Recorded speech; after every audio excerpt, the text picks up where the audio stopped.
Let's start with the Donkey Kong. We're gonna put this on 1.2. Felt so cruel and bleak. When the You're rich though, Cap. so dark and You got me wanting the kid in play. Somebody gotta do it. heart is rock, cold as stone. I was scared. All right, bro.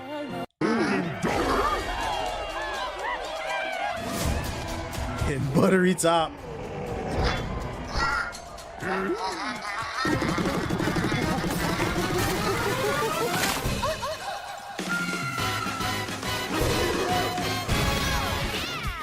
Golden Bananas, the discovery of the century, made right here on Ingot Island. This is excellent news for #1 banana fan, Donkey Kong. However, just as he's about to enjoy the notable bananas, a sudden tempest sends him deep down underground. As his adventure begins, DK teams up with Odd Rock, but it's no rock at all. It's actually a talented young singer named Pauline. Now, Donkey Kong just wants bananas. Why they lock the woman in a rock though? Why they lock her up though? What was the point of that? And Pauline wants to find a way back home to the surface. It's said that one Lock that bitch up. Like, what was the point of that? Man? So the unlikely duo set off on a strange subterranean adventure. Level design looks gas. Place in the underground world, where the scenery changes the deeper you go. Some layers are so spectacular that it's hard to believe you're underground. DK can run, Game is gorgeous. jump, and climb through each environment. Using his incredible physical prowess, you can freely move in any direction. But that's not all. Almost anything in your path, you can Yeah, I ain't gonna hold you. This look gas. I mean, I was already interested in this. The Switch got one, chat. This look gas. The Switch 2. smash, crash, and bash. You can even do this to a massive rock formation. The fuck is this frame rate? If you want. Yeah, this should have been a release title. In your path, you'll also collect golden bananas known as Banandium gems. More on those later. Let's take a look at some of the things this Kong can do. Punch, smash enemies, walls, the ground, and Basically, this is the Donkey Kong version of Mario Odyssey. It looked kind of like it, yeah. destruction can lead to discoveries. So set off a chain He said the battery gonna last 20 minutes. dive punch. Unleash a He said I might get it on PC allegedly. Chill. powerful punch directly downward. How deep you punch into the ground depends on the strength of the terrain. Roll forward. It's the same team as Odyssey. Oh, okay. Soaring. Combine this with punches and jumps to really mix things up. Hand slap. Make some noise to Get a collect slap a scattered nigga. items. Or detect hidden objects using sonar. You can even use your feet when your hands are occupied. Tear off. Grab a chunk of terrain and tear it off. Or tear up turnips to find items. Yeah, it looks very Mario Odyssey. Off your foes. Swing. Grab a chunk and swing it to attack. One more. Harder chunks can be used to break stone with ease. Or smash spiky thorns. Chunk jump. Use a chunk to double jump. This will help you reach new heights. Throw. Is it like heat though? Yeah, it definitely does. Or aim at a target like this. This is right up my alley. Throwing a Am I itching to get a Switch 2 still? Nah. But I'll tell you this much. Whenever I do buy a Switch 2, I'm probably going to wait till 2026. I'll probably buy this day one. This does look gas. boom rock or gold can have explosive effects. Because I feel like if I buy this, like, after I beat it, I'm going to put it back down for like another year until fucking From Software game comes out. After material. Yeah, the backlog is too deep. Yeah, it comes out in July. Turf serve. This lets you ride on chunks. Speed up and aim for smaller enemies to knock them away. Make music. The power of Pauline's singing will help show you the way. It can also remove these strange seals that someone left behind. Do it, DK. Is it Mario? You never know what you'll discover in the underground world. Donkey Kong, my brother's in another painting. Help! So carve your own path with DK's abilities.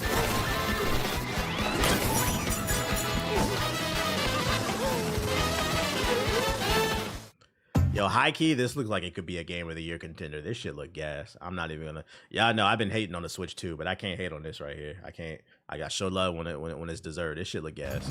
The many layers of the underground world are host to a variety of inhabitants. Some are mysterious and aren't too bothered by DK's destructive tendencies. It looks like Cranky Kong and his companion Rambi are also venturing through the layers. Hey, this nigga been 90 since the 90s. Like, when he gonna die? Then there are the giant elders who call the underground world home. They're said to possess ancient Bananza powers. Is that, By learning their Bananza powers, The immortal Queen monkey. Singing can do something special. She can make Donkey Kong transform. He going Super Saiyan this game? Incredible destructive power, even hard terrain poses no problem. Plow through the world and smash as much as possible with the powerful Kong Bananza. Plus, DK can transform into a zebra. He's as speedy as he is striped. He can even breeze over water. This Pauline's origin story. Wait, is it really? Is this the story of how he kidnapped her? Because that would be fucking funny if this game ended with where Donkey Kong starts off with Mario kind of get up to him. That would be fucking funny. Zebra Bananza. Oh yeah, he can also turn into an ostrich. A flying ostrich. Frieza having a field day watching this trailer. Soar through the sky. Fucking monkeys. You can use updrafts to gain more air. Then drop egg bombs from great heights to send enemies scattering. Yeah, this is definitely the Mario Odyssey team. And they giving him different transformations like Mario. Bananza transformations don't last forever though. You can transform again by collecting gold to build up your Bananergy.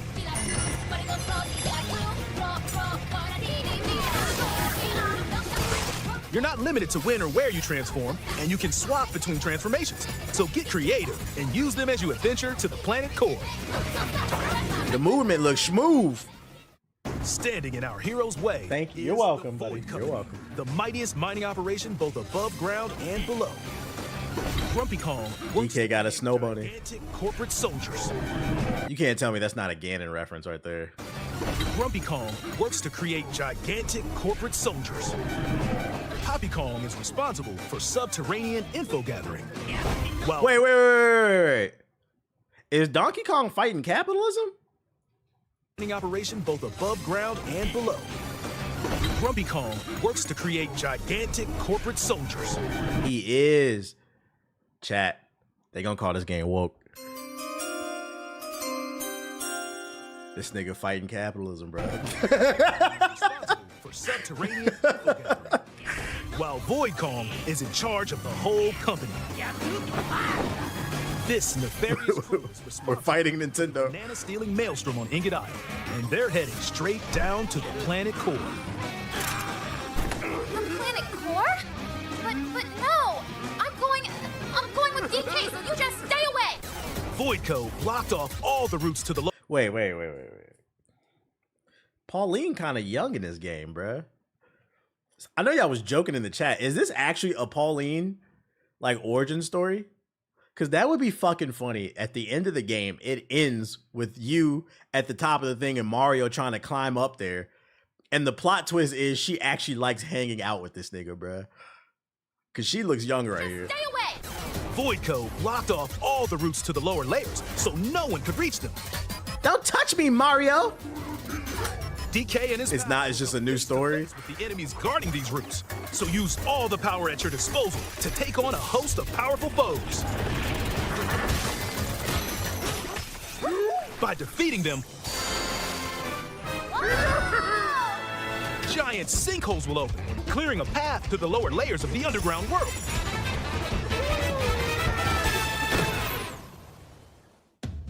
Found throughout the underground world are golden bananas called Banandium gems. They're not always visible though. Sometimes they're buried in the walls, the ground. I just pray these collectibles are worth something and it's not just a bunch of shit to collect like Donkey Kong 64. There are a whole bunch to find. Music hitting though. You can also obtain these gems by completing challenges in the ruins found throughout your adventure. Let's do this! Challenges include time-limited battles, courses where you'll need clever solutions. Yo, they showing a lot. This is what I want to see. Like, when you show a game off, show the fucking game off, And bruh. more. Studios need to take note. Keep your eyes peeled to find the Banandium gems. Unlike Insomniac, dropped a Ghost of Yote trailer to let us know a Ghost of Yote trailer coming.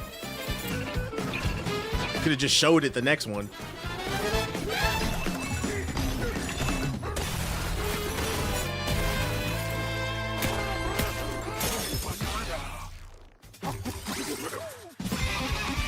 As you collect Banandium gems, you'll gain skill points. These can be used to increase stats such as your Sucker max punch, my bad. or the destructive power of your punches. Power up Donkey Kong to match your playstyle. For They got a skill tree in Donkey Kong now? What the fuck? I didn't expect that. That's pretty cool. your punches. Power up Donkey Kong to match your playstyle. For example, if you strengthen your sonar, you'll be able to detect treasure from further away, which could lead to new discoveries. I didn't expect that. Or use skill points to learn new skills. That's gas. There are all sorts of items to find as you explore. Banandium chips are shaped like slices of banana, and they can be traded for Banandium gems at the chip exchange. These gold nuggets are, unsurprisingly, called gold. You can exchange gold for useful items at the stuff shop. There are fossils too. Good one. You can trade these for different fashions at local style shops. Just open the closet and customize. It's so funny too because earlier in the stream, that one Stony dude that was talking about like modern gaming sucks. There's no variety. I named like 6 games that'll probably get nominated for Game of the Year. Then like this just came out of fucking nowhere, bro.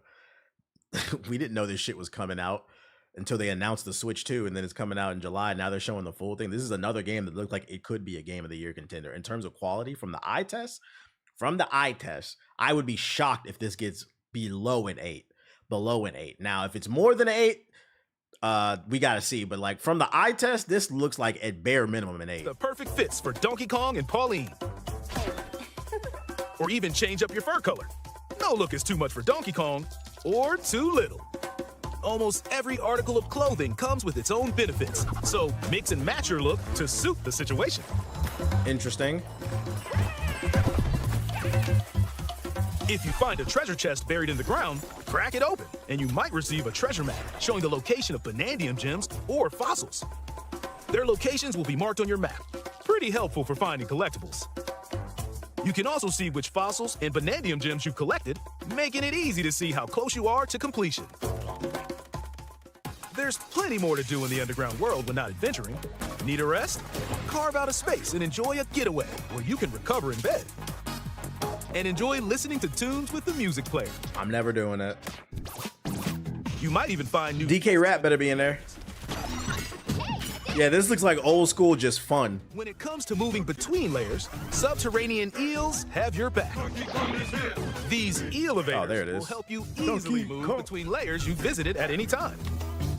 And if you get lost, no need to worry. You can always teleport within the layer you're currently exploring. Teleport there?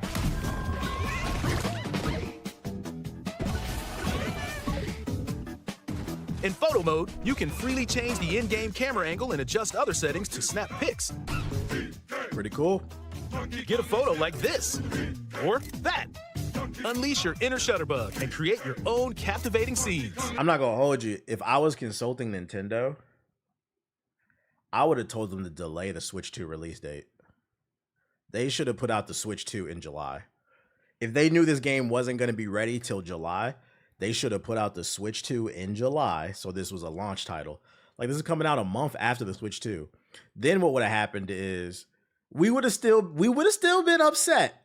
We would have still been upset at the price of the games and the price of the platform, but we still would have been like, ugh. It would have tugged on people. Like, now I'm kind of set in stone. I'm not waiting. I'm waiting until 2026. I'm exercising restraint. But I think they could have got even more impulse buys if they waited till July. By sharing a Joy-Con 2 controller, Probably because of the Orange Maniac. Yeah, you're right. and control Donkey Kong and Pauline separately to buddy up in local co-op play. As Pauline, you can unleash Vocal Blast using Joy-Con 2 mouse controls. You can also copy the material of nearby terrain to give your vocals even more texture. By working together, even tough enemies don't stand a chance. Teamwork. They got co-op in this shit. That's crazy. This game also supports Game Share. Even if only one player has the game, they can quickly share it to another player so they can join on their own system. That's fire. It can also be shared locally to a Nintendo Switch system. So you can play co-op with one copy. Play online between Nintendo Switch 2 systems using Game Share via Game Chat. That's a W. If No you need couch more co-op. All right. platforming action, That was his argument. That was Stoney's argument. Ain't no couch co-op. I said, did you play Split Fiction? Now we got Donkey Kong. Like, I don't know, man. That argument is getting weaker and weaker, boy. These TikTokers. assist mode is the way to play. It Another guides you in the one. right direction. Halves the damage you receive, and more. Assist mode supports you in your adventure to be the best Kong you can be. Outside of the main game, there's a mode where you can carve stone using mouse controls called DK Artist. Rotate to paint. Carve material. I'm not gonna hold you. I'm never doing this. Them back on. This feels like an homage to Mario 64, though, but I'm never doing this. You can even change the lighting and add delectable banana effects. Give it a try and sculpt to your heart's content. I said the same This thing. game LOL. also supports amiibo. I'm not gonna complain. It's extra value. Somebody will like it. Pauline amiibo figure is also Oh, they got the Donkey Kong and Paulina fucking amiibo? Oh, man, this makes my Minish Cap just fucking tingle, man. scanning it Oh, unlocks Jo- Pauline's diva dress. By scanning the Donkey Kong series amiibo shown here, gold Kong tiles with explosive power, I thought amiibos were dead. every other amiibo released up to this point is also compatible. Can't wait to sit on it. If you scan them, you'll get giant spheres like these.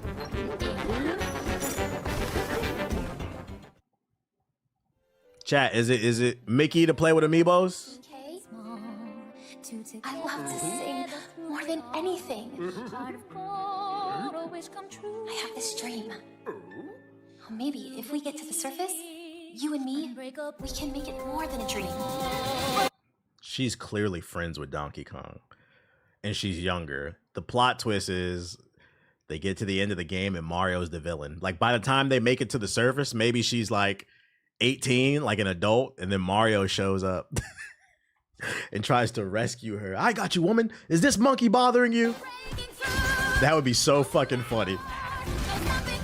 And when really this game is gonna show that they had like a Joel Ellie relationship, that would be fucking funny. It's really a daughter father relationship, and Mario's the villain. I would take that. That's fucking funny.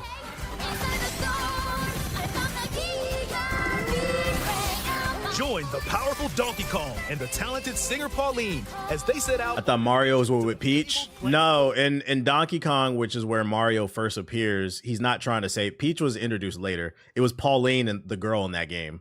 That's what I'm saying. I'm just throwing theories out there. This is the first time we've ever seen a young Pauline. Pauline is Mario's old thing.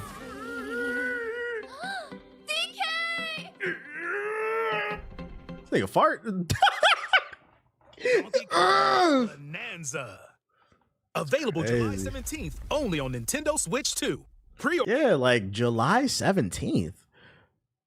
You know what? I would have even took, if it's not there day one, release it the week before July 17th.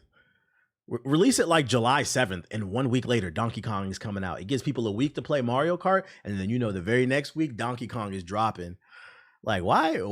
They should have just delayed the Switch 2. They would have went crazy. Orders are available now on Nintendo eShop. Don't get me wrong. The Donkey Kong and Pauline I'm thankful amiibo for will your also be super available chat. July 17th. But this won't be enough to fund the purchase of the electric BBC. Shout out to Troll with the $5 super chat. Appreciate you. He said, keep up the PS4 slander. Their days are numbered. They won't be able to hold the gaming industry back much longer. They won't.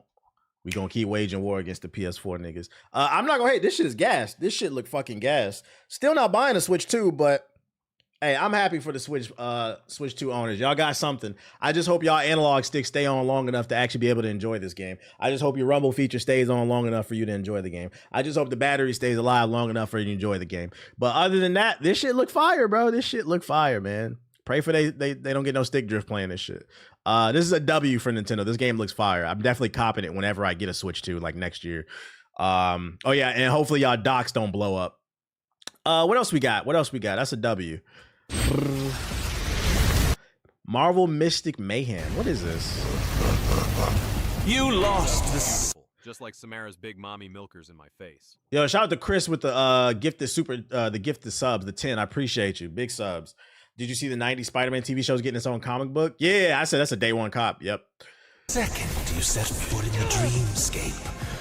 Struggle all you like, but you're trapped in your worst nightmare.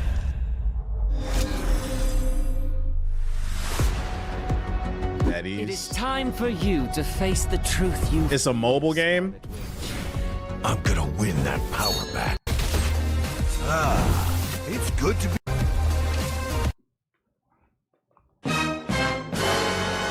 Fate. We're out of there. All right, let's check out this Wu-Chang Fallen Feathers preview. Let's go ahead and put that on 1.2. You know, nothing too crazy. We're not playing that. It's all set in stone. You can't change how it ends. This is another Game Pass game. I'm not gonna lie to you folks. Variety, by the way. Variety. We just went from a couch co-op platformer to now we're going to an action adventure, probably Souls game. I don't know, but variety. When I hear the word Souls-like, my On eyes Game glaze Pass. over, and I imagine the sweet release of death. It's the same way I feel when someone says Metroidvania or roguelike. There's nothing inherently wrong with Souls-likes, Metroidvanias, or roguelikes, for the record. There's just an awful lot of them. I love a good steak, but you can't eat filet mignon every day. You said this is a You roguelike? need some sushi, a taco plate, hell, even just a burger. A little variety. Shout out to Thug with the So sub. when I got asked whether I wanted a 1 or 2 hour appointment with Wu-Chang, Fallen Feathers, I only signed up for an hour, but I was allowed to play for 2, and I'm really, really glad I did. Wu-Chang may be a Souls-like, but it's got unique ideas, and by the time I put down my controller, I knew I wanted to see more of what it has to offer. Okay. What's unique about it? Hold up. Wu-Chang Fallen Feathers sets itself apart from the jump with its unique art and setting. It takes place in the land of Shu during the latter part of the Ming Dynasty. That single No, he was sets comparing apart genres? Okay. Apart from just about every other Souls-like. Most games in this genre aren't shy about their dark fantasy aspirations. In theory, that should mean everything looks a little different. In reality, that means most games. Why are y'all so racist towards PS4 owners? Nigga, are you a fucking PS4 sympathizer? We need to come up with like a PS4 Vader to just start cutting these niggas down, bro. These PS4 niggas. Cut all PS4 rebels down. Look like Dark Souls. Gonna be like the end of Rogue One. Really look like Berserk. I like Berserk, but it's not great when it looks like everything stepped out of one of Kentaro Miura's panels. Wu-Chang's dark fantasy, make no mistake, but its setting means a lot of what I saw looks and feels unique and colorful. The story's got an interesting setup too. You play as Wu-Chang, a pirate with a nasty bout of amnesia. In my demo, she woke up without knowing who she was or what was going on. Unfortunately for her, amnesia might be the least of her problems.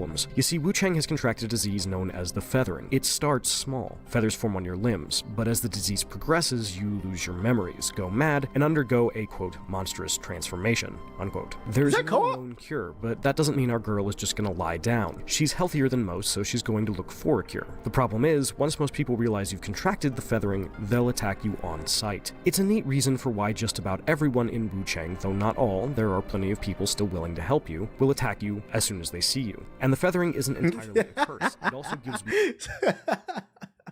So basically the game you play as a black person, and the more you die, the blacker you become, and this game just so happens to hate black people.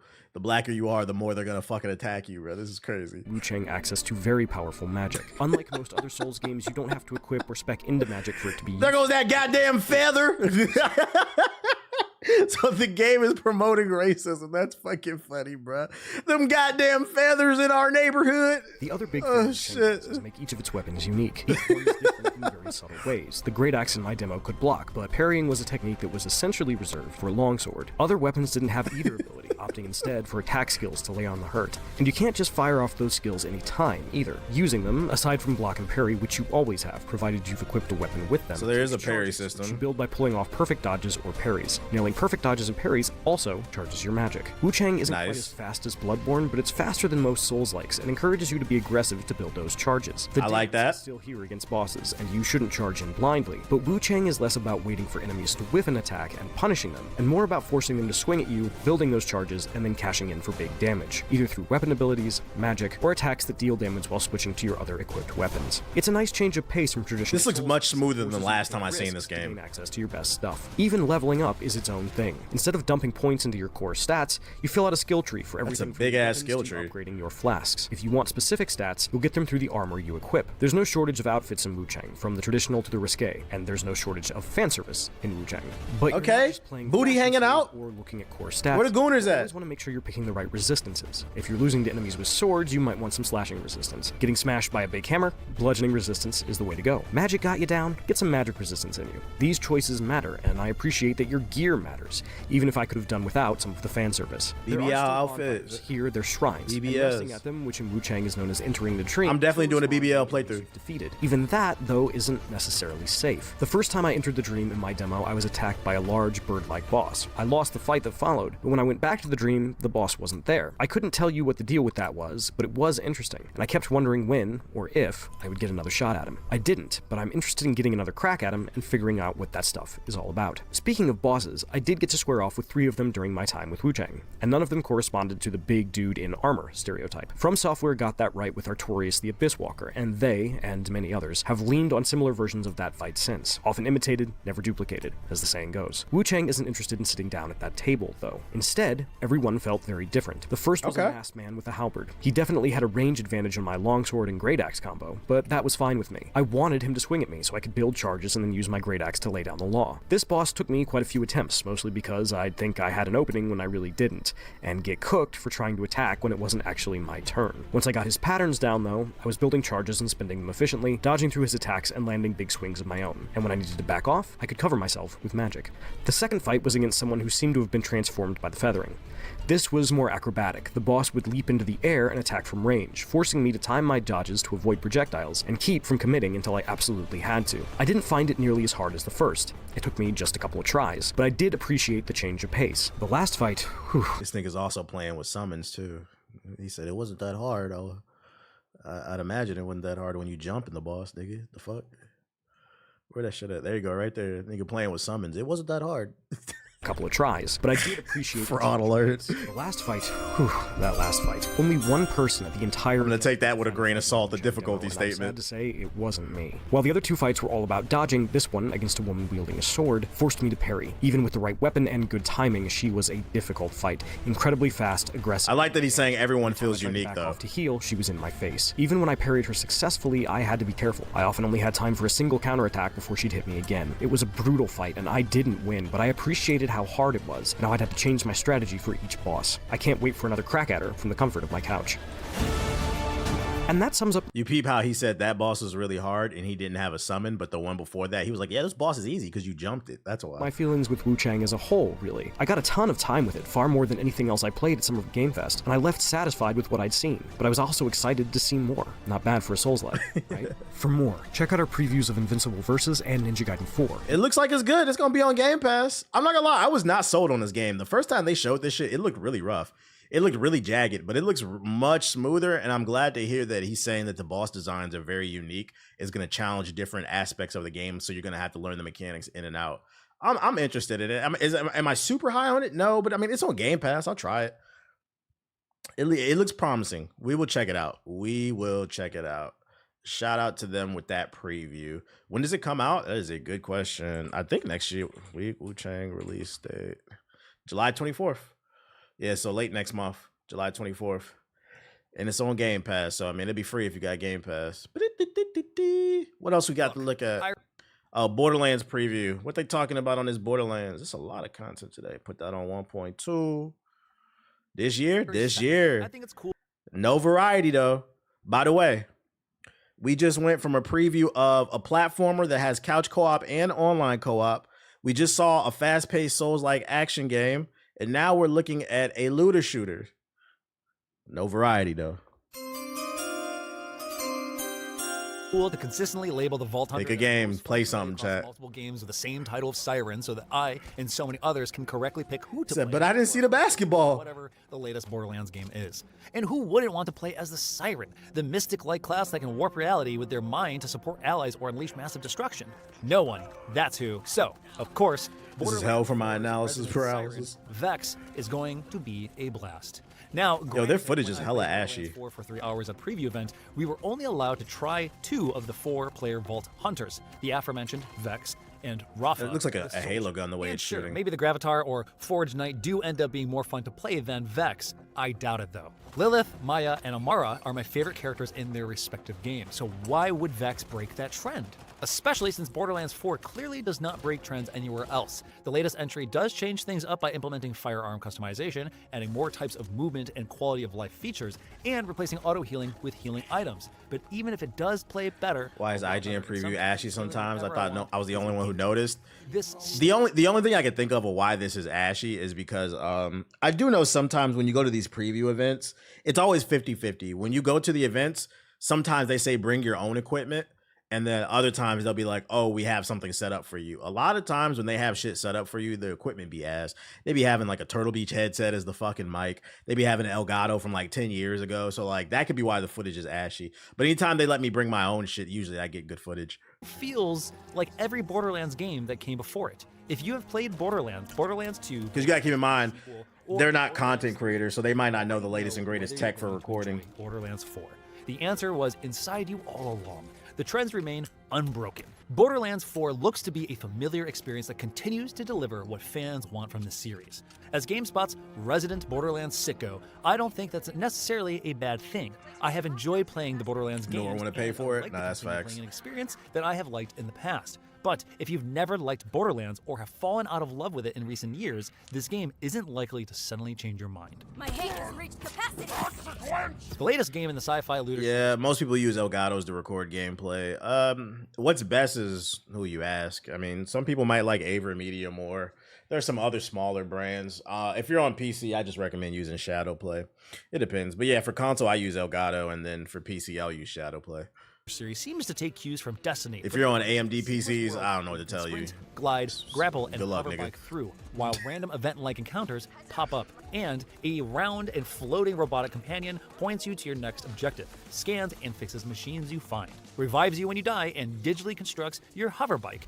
Borderlands 4 No is way! very clearly a Borderlands game, but I was repeatedly struck by how certain moments of my time with it felt so much like I was suddenly replaying a vanilla version of Bungie's 2014 first-person shooter, just with But if you're on wildly PS4, you got PlayStation Share. Vault Hunters continue to be the core of gameplay, informing your playstyle based on their unique abilities. Vex is primarily a summoner with specialties that allow her to create void apparitions. One gives her a dog-like skag, another lets her create multiple copies of herself, and the last one gives her wings and forms an orb that fires eldritch blasts. Meanwhile, Rafa is geared towards dealing as much damage as possible. His first specialty summons energy blades for him to wade into melee. The second gives him piercing energy lasers. I mean, it looks like Borderlands, you know? Shorter cannons to fire bombs, bullets, and You know? missiles. I feel like I've made my point about this clear, You know? but Vex is so much better than Rafa, who doesn't affect how But if you're on a play. low-end He's the PC, general, if you're running Windows XP, I don't know what to tell you, He's buddy. all about shooting stuff with guns and does it even better. I understand why he's there. Every Borderlands game has at least one Vault Hunter who is there to fill the role of a soldier for players who want a more traditional shooter option. I can still think they're not as fun to play, however. Vex, meanwhile, encourages you to play with a strategy, as you need to thoughtfully place summons in key spots and lean into mobility and positioning to account What for if you're on the Luna? That Amazon Luna, I ain't like nobody that, playing that shit. especially as it highlights the new movement mechanics. When it Steam comes- has built-in recording. It does. The problem with Steam, and it is good, but the problem with Steam's recorder is it only works with Steam games. So like if you're on PC, I wouldn't recommend the Steam recorder. I would only recommend it as a backup. If you're on PC, you should be using Shadowplay. comes to the last two Because you can Vault Hunters, record who I everything, your 55. games, What your I most desktop, like all to that see from shit. them is that their abilities have a substantial impact on how I approach a firefight. In my mind, this has always been the most crucial aspect of whether a Vault Hunter is fun to play as. Generally, all are built to at least be useful. You can add the ones games that to are Steam, most and it lets you record it. Oh, I didn't know that. Okay. Are the ones that Yeah, OBS works as well. away from just shooting. Regardless of your choice, all Vault Hunters benefit borderline. I just recommend I just recommend still shadow play, even though you can add them, just because they have a built-in chip specifically inside of RTX GPUs just for like recording, so it's not eating any resources. Later combat. So it's like you might as well just use what's built into your GPU more aggressively, and this puts a stronger emphasis on relying on movement and cover in enclosed or narrow spaces. The new traversal mechanics like the double jump, glide, and grappling hook can make all the difference, and firefights that lead into that dependency are altogether. Not gonna lie, this isn't doing anything for me, chat. I'm just gonna, like I said, if I get it for free, I'll play this shit. I don't know, man. This is not really. He doesn't seem too enthusiastic about it. The gameplay is not really moving me. I'd rather check out this Madden gameplay, guys. I think this is gonna push boundaries. Madden 26. What's up, everyone? Kurt Benkert here. A lot of you have been asking what's actually different in Madden NFL 26. Let me walk you through what I learned at the you can record anything with Shadowplay. preview event in Orlando. In today's gameplay, They got snow. Yeah, gaming's back. Trained on nearly a decade of real NFL data, a new AI-powered machine And none of it will pop up in the actual game. learning system informs all new coach tendencies, QB signatures, and advanced player The traits. real console seller. With more strategic depth and authentic detail, making every game a distinct and dynamic challenge true to NFL team identities. Let's take a closer look. The team is reimagining quarterback play with new QB DNA, adding new What up, levels McLovin? of detail, quality, Thanks for the and call. variety to the most celebrate, a young iconic position in N7 will be sports. getting a thick Asari to swallow. Refresh passing. Yo, any Madden players in the chat? What's this doing for y'all? I'm not in tune. Quarterbacks across the game. We pissing off the Madden community again? If I get a free copy, I'm not paying for this shit. Some more detailed signatures are unique to star quarterbacks, like jump throws in the face of pressure by Caleb Williams. Stylized You can do jump throws now. Holy shit, chat. back foot passes for Lamar Jackson and Jaden Daniels, and quick flips on the run for Josh Allen. A flick? Plus Oh. specific pocket movement, signature scramble locomotion, unique arm slots, and unique footwork fundamentals. And a new set of 50 advanced player traits informed by real on-field player tendency data pushes the fidelity of NFL stars even further. All of it designed to match the real, nuanced movements and play styles of the league's quarterbacks. Real NFL coaches bring their strategic minds to gameplay with Coach DNA.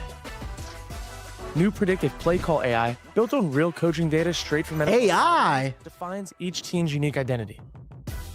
Coaching styles like Dan Campbell's fourth down aggression, Kevin O'Connell's creative offensive approach, and more add new layers of strategy to Let me tell you something, chat. When they name 2 features and then they say and more, there's not and more because you would have named it. every matchup. You would have named like 3, 4, 5 features and then say and more. I think it said 2 things and then add more. Provide play recommendations based on what your team's coach would dial up in specific game situations. And new counterintelligence. What do you want to see from a new Madden game? I want to see them stop making it. Making it harder for them to succeed. That's what I when want they to keep see. running the same play over. Turn this shit off. To authentically reflect unique NFL coaching strategies and play calling tendencies, the team has expanded playbooks with new shifts, New CTE. That shit would be fire, bro. No, they need to add like a CTE, QTE type of game in there, bro. Mini game where like a nigga hit you so hard and knock your shoes off, right? And then when you like land on the ground and it's like a mini game, you land on the ground on the stretcher and you have to tap the A button as fast as you can to fight the CTE. And if you do it before the time runs out, you can return to the game. If you don't, you lose your best player. So CTE mini games will be fire. Fight the concussion, bro. highlighting more of the specific schemes that define the team's identity. With real-time NFL trends and new innovative plays to be added throughout You going the season. Super Saiyan and shit. Physics-based offensive line block steering and new stunts and twists as strategic. What about rehab? Fuck rehab. I want them to add where like if my player gets injured, I get the option to give him a cortisone shot. And if you give him a cortisone shot, they start running faster, but then they can't play the next game. Like you can start doing drugs and shit like NFL play Blitz. calling? Wear and tear adds strategy to your roster management. Nigga hit the sideline, take the shot. Ah! That's right after you fought the CTE. So you going back to back. Ah! Like, what the fuck is wrong with this nigga, bro? Am I fighting Vegeta or Patrick Mahomes? What the Dynamic fuck? subs let you swap out fatigued players for fresh legs without pausing the action. Yeah, I ain't gonna lie, Chad. This shit boring. I mean, listen, if I get it for free, I'll play it just to piss off the Madden community. But Y'all know how I feel, man. Fuck EA. During Summer Games Fest 2025, What is this? Everything I learned with Crimson Desert second time. we got a second quick look at the newest build of Crimson Desert, branching out slightly from the combat arena focus and more into completing a whole mission. There were more abilities, more mechanics shown off, and some setting adjustments that put our minds at ease. Oh? My preview put us right in the middle of a multi-stage mission through Summer Games Fest. around on horseback from objective to objective, taking down watchtowers with cannons, fighting tanks, and going after a final boss. One day you're gonna be on the EA Madden talk board. I would never be on. EA does not like me, bro. They would not like me because I'm gonna say whatever the fuck I'm on my mind. And like the thing is, like you have to understand, there are people at EA. What was the name of the people that used to work in Bossing Say?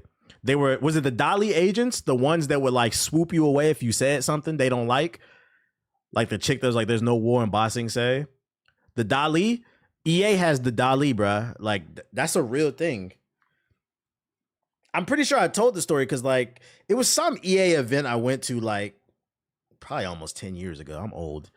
We were previewing some game, and then they gave a presentation to all the content creators that was there. And they were talking about how to reduce toxicity in gaming.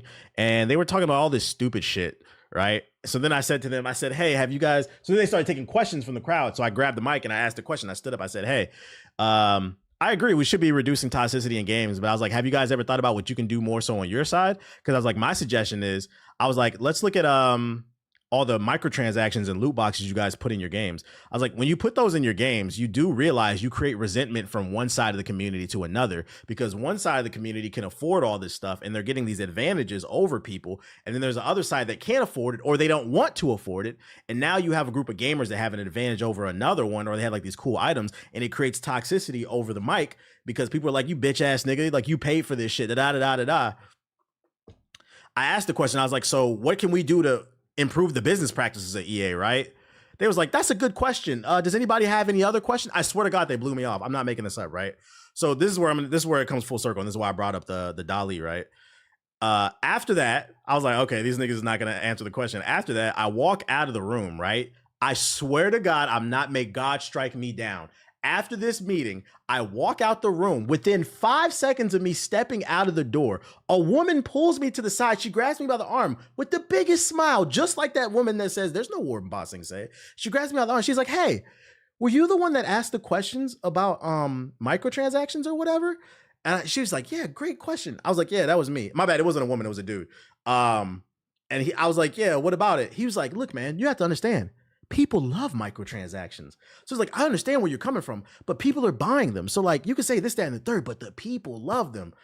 I remember looking, I'm like, this shit is weird, bro. Like, I guarantee you somebody says something on the headset like, yo, get this nigga the fuck up out of here. He's talking too much, bro. Yeah, but like, so I'm not even joking. EA has people. If you say something, and this is why I said, you can say things. It doesn't mean the corporation is gonna listen, because I've been in these rooms where I try to make these suggestions. You gotta own the corporation to control the moves, but EA is too lost, bro.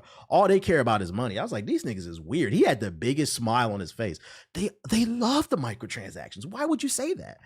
Trying to fucking hypnotize me. Ooh, I'm like, yeah, get me the fuck out of here, bro. Whatever. Chaos and scale of an all-out war with what seemed like 40 or more individual units was extremely impressive. Even since the last time I saw the game, you met the devil himself. I love when you tell this story. Abilities I was allowed to play with, such as marking a target with a bow and arrow to summon a powerful artillery barrage, infusing your attacks with ice, lightning, or fire, including the force palm, which unleashed an icy blast as you launched into the air, and a kick. Yeah, I was about 2 seconds from them hitting me with the LTG. Like after I asked the question, somebody pack him up, crush his gym. Throw that strung together into a comical spin throw. On top of that, a grappling hook, the fuck out of here. Not only able to grab highlighted targets, but any wall in the environment. This already has huge potential in gameplay for traversal and combat. And while I wasn't able to play around with it as much wasn't that during the Titanfall spinoff? I don't remember what game I was there to preview. That was guys, you have to understand, we've reached the point in my career where I don't remember half the shit. I'm old. So I'm not going to remember every little detail. I'll remember like key stuff, but I don't remember what game. I've been to so many fucking events. I don't remember. You niggas be saying jokes that I said 10, 15 years ago. I'd be like, that sound like me, but I don't know, bro. I got other shit on my mind. There are multiple weapons to play with, and there are shortcut commands to dynamically change between them on the fly, once you picked out your preferred two weapons. This again, 34 calling himself old. I know I'm not literally old, but I'll explain it to you the exact same way that I explained it to my girl, okay? Yes, and my mother agrees with this too. Yes, I am 34, but you have to understand I've lived the life of a man that's probably 60 something. What I mean is, I'm only in my 30s, but I've done and seen more than the average person, not to toot my own horn. So you have to understand, I'm not going to remember everything. I'm not going to remember every face. That's why if you meet some people, like let's say you met a star and then you meet them like 2-3 years later, you can't get upset with them if they don't remember you, because you have to remember those type of people, they deal with hundreds of people like every day. So that's what I'm trying to tell you. Like, I've lived a lot of life. I just can't remember. It happens to everybody, man. Where you could quick swap between two weapons depending on the history of your last used weapon. There were even other non-combat abilities which were intriguing. I didn't hug the block. Sit down and rest command or a forward scan ability. I'm too old for the draft. Y'all go fight that shit. All of these new considerations keep showing that, once again, developer Pearl Abyss is clearly flexing all possible options in the game, overwhelmingly so. One of my major gripes I had— when you hit your 30s, you start thinking back and realize it was 20 years ago? Nah, facts. Aggressive particle effects. While impressive, it did make it— Is anybody excited for this game? Pearl Abyss did confirm— because this comes out this year too, right? In the settings menu. And while none of the preview footage shows it, dynamic HDR when looking at light or dark environments during our playtime was pretty distracting. It looks good, but I feel like this might get lost in the bunch for me. Put me at ease. Too many damn Another gripe that's been games. cemented after the preview was overly complex controls that have been remapped since the last preview, and even gotten more intense. While fighting the final boss of this mission segment, just grabbing a pillar and slamming it was like defusing a bomb. You had to L3 and R3 within close proximity to the object. I gotta see like some crazy review, like 9.5. That would maybe like, all right, like Expedition 33 type shit. Like, all right, let me get on this. I can't miss this one. Press square and X together once to pick it up. But if this is an 8, like, I'll wait. Then triangle to hold, then turn and face the enemy, then R1 to attack. And these combinations change in a variety of situations. This more or less confirms that this game is difficult to preview because of its high skill floor and high skill ceiling that makes it unintuitive to just pick up and play. There's just a lot to wrap your head around. When we finally get— so Yote got the fall, that's facts. The basics and iterate on those skills at your own speed, I feel like this game has a potential to flourish a bit more. Hopefully sooner than at another preview event, because I look forward to getting my hands on it for the final release sometime later this year. The verbiage he used, it sounds like an 8 to me. Yeah, somebody in chat said 7, 8. He was like, hopefully when I get more time on it, this will feel better. Like, he likes it, but like, I'm not getting game of the year material from his verbiage. I was hyped when I first saw it, but it's been so long in many other games, pretty much, which there's nothing wrong with that. I would just wait. It is what it is. But not gonna lie, this reminds me of Dragon's Dogma 2. Don't remind me of that game. Don't remind me of that goddamn game. What up, June? Oh, excuse me. Yeah, that's all I got for you. In terms of the news, I didn't know all that Donkey Kong shit dropped. Shout out to Donkey Kong. That shit look